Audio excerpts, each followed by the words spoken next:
درود به همتون، خیلی خوش اومدیم به این ویدیو. اسم من علیرضاست، اینجا هم کمیک لنده. یه صفحه جدیدی از ویدیو هاست که استفاده دادم امروز که گپ خودمونیه. شیرین با هم دیگه اینجا حرف میزنیم در مورد یه سری از مسائلی که داره تو دنیای کمیک بوک و سینمای کمیک بوک اتفاق میفته. با هم حرف میزنیم چیه؟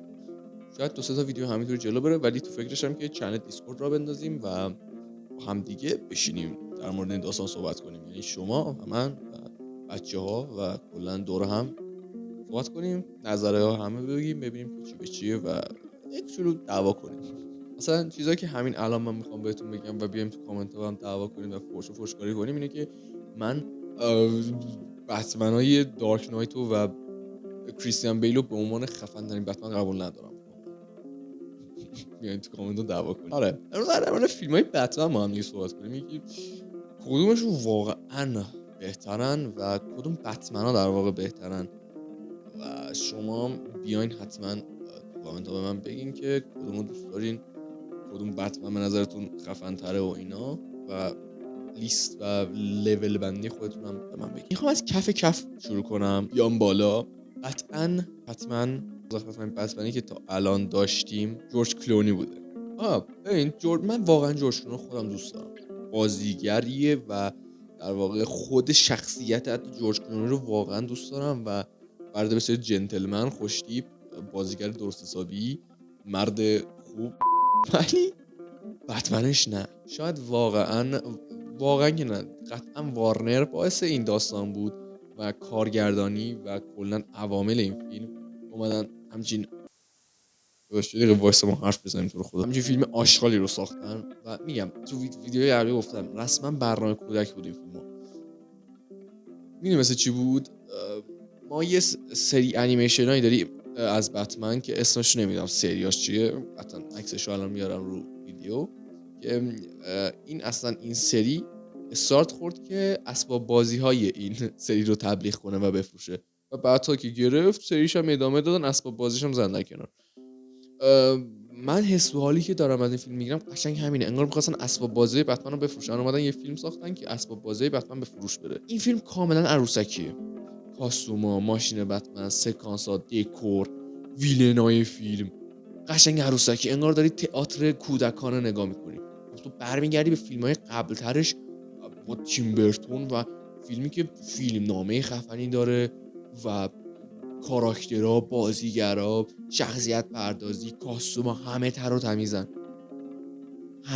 و تمیز.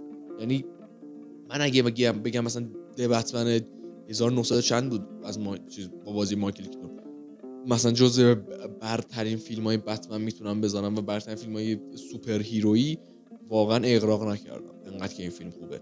حتی برگردیم گذشته تر، آدام وست از این آدم بهتر بود و هم بهتر بازی میکرد، هم آدام وست که واقعا شاهکار بود، کاستومش ترتمیز بود، واسه اون سال بت موبیلش از این آدم بالاتر بود. خلاصه که این واقعا این بتمن ته قرار داره، شاید -1 از 0 هم رد میشه میره اونور. دلیلش واقعا خود جورج کلونی نیست و من زیاد میگم که در مورد جورج کلونی چیز میکنم، صحبت میکنم و فوش میدن و مسخره میکنن و اینا. حتی کل کریر بازیگری این فرد بعد این فیلم واقعا نابود شد و خودش هم حتی میگفت ای کاش هیچ وقت بتمن بازی نمیکردم. و واقعا باعث این اتفاق خود استودیو وارنر و دی سی بود که همچین فیلمنامه ضعیفی رو میده. بازیگر هر چیزی که ارائه داده میشه رو بازی میکنه اصولا. آره بازیگر خوب و بد هم داریم، اینطوری نیست که قطعا تو بیای یه بازیگر گوز رو بیای مثلا با جانی دپ مقایسه کنی. آره بازیگر خوب و بد داریم، ولی اگه یه فیلمنامه آبکی، یه سکانس و یه طراحی صحنه شخمی، یه لباسی که پستون داره بتمن توش، کریستیان بیل هم بدیم مثلا اینطوری که یه فیلم دغماتیک از توش در میاد و آره میره ته بین جورج کلونی و مایکل کیتون.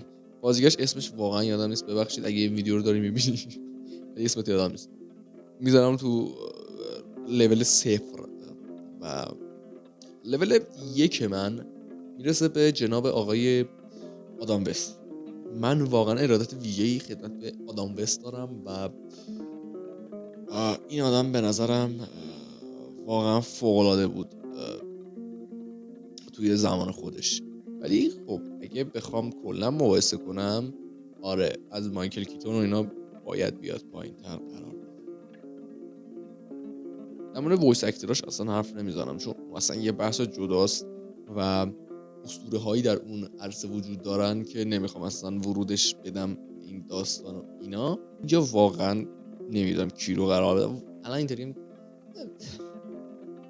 ببین کریستیان بیل اولین بتمنی بود که من در واقع کاستوم بتمن تو فیلم دیدم. دومیش مایکل کیتون بود. پس مایکل کیتون رو تو رده سوم قرار میدم.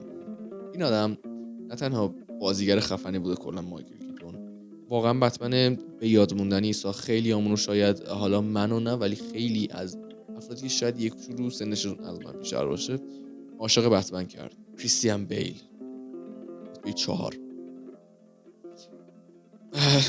کریستیان بیل ببین هیچ وقت کاستوم کلاسیک و کمیکی نداشت. خب این کاستوم کاملا جدید رو آورد، قشنگ بود، کاستومش رو واقعا دوست دارم، ولی هیچ وقت حس و حالی رو به من نمیداد که این آدم بتمنه. همیشه از بازیگرای دیگه و اون سری فیلم‌های دیگه حس و حال اینو میگرفتم که آجی بتمن، ولی کریستیان بیل اینطوری نبود. انگار یه شخصیت دیگه ای داشت، انگار یه اسم دیگه ای باید واسه، انگار مثلا میدونی بقیه بتمن بودن، این آدم دارک نایت بود. دارک نایت یه شخصیت جداییه، مثلا بقیه بتمنن. یه همچین حس و حالی برای من همیشه داشت و هیچ وقت تو ذهن من نتونستم. ببین واقعا قبول دارم دارک نایت فیلم واقعا خفنیه، چه نسخه قبلش چه نسخه بعدش، خود دارک نایت کل سگانه بتمن، ولی من دارم از جنبه کمیکی بررسیش میکنم. اگه مثلا بخوام از لحاظ سینمایی بررسیش کنم من اینطوری میچونم. قطعا اولش میشه سگانه بتمن نولان، بعدش به بتمن 2022، بعدش میام سری دی سی ایو رو قرار میدم، بعد میام اینجا بتمن مایکل کیتون رو قرار میدم، جورج کلونی و آدام وست. همچین داستانی میشه سینماتیکش. ولی از لحاظ کمیکی و اینا بخوام بررسی کنم نه، میشه رده 4. 5 کی میشه؟ رابرت پاتینسون. میدونم الان اینطوری بودین که تو رو خدا رابرت پاتینسون رو بذار یک، ولی کمیک برید بخونید تو رو خدا و ببینید که آقا رابرت پاتینسون، کریستیان بیل، بن افلک، کدوم یکی شبیه بروس وین کمیک بوکیه؟ به خدا بن افلک.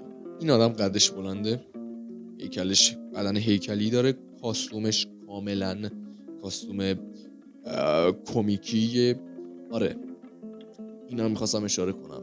شاید خیلیاتون تو قسمت کریستیان بیل گفته باشین که خب کاستوم پاتینسون هم کاستوم جدیدی بود. نه، کاستوم پاتینسون خیلی الهاماتی گرفته شده بود از روش، از کمیک‌های دیگه. مثلا لباسش یقه‌ای که اینجا داشت خیلیاتون میگه یه لباس جدید. نه اون مثلا بتمن زمین 2 بود، مثلا اینجا که یه زمین 2 لباس اولیش، اینجا مثلا یه یقه مانندی داره. و رتبه 6 که در واقع میشه از اول جناب آقای بن افلک دیگه. من واقعا بن افلک دوست داشتم، چرا گذاشتینش رفت؟ امان از هیترای بن افلک. تو ویدیو چیزام گفتم، ددپولم گفتم واقعا این آدم خیر از کمیک بوک و دنیای کمیک بوک ندید واقعا، با اینکه فن کمیک بوک بود ولی فیلمش کنسل شد، فیلم بتمن سولوش، و انقدر هیت شد و واقعا تمیز بازی کرده بود این نقشو. مرسی اینکه تا اینجا با من بودین. الان میتونین برین و تو کامنت ها به من فوش بدین و عقاید خودتون رو به من تحمیل کنید و ریپورت هم کنید به یوتیوب، بگین که این آدم ریسیسته، نجات پرسته، بیشوره، زن ستیز و اینا، و برید به مارول استودیوز بگین که به تیزرات ریاکت رفته استراک بزن، کانالم حذف کن.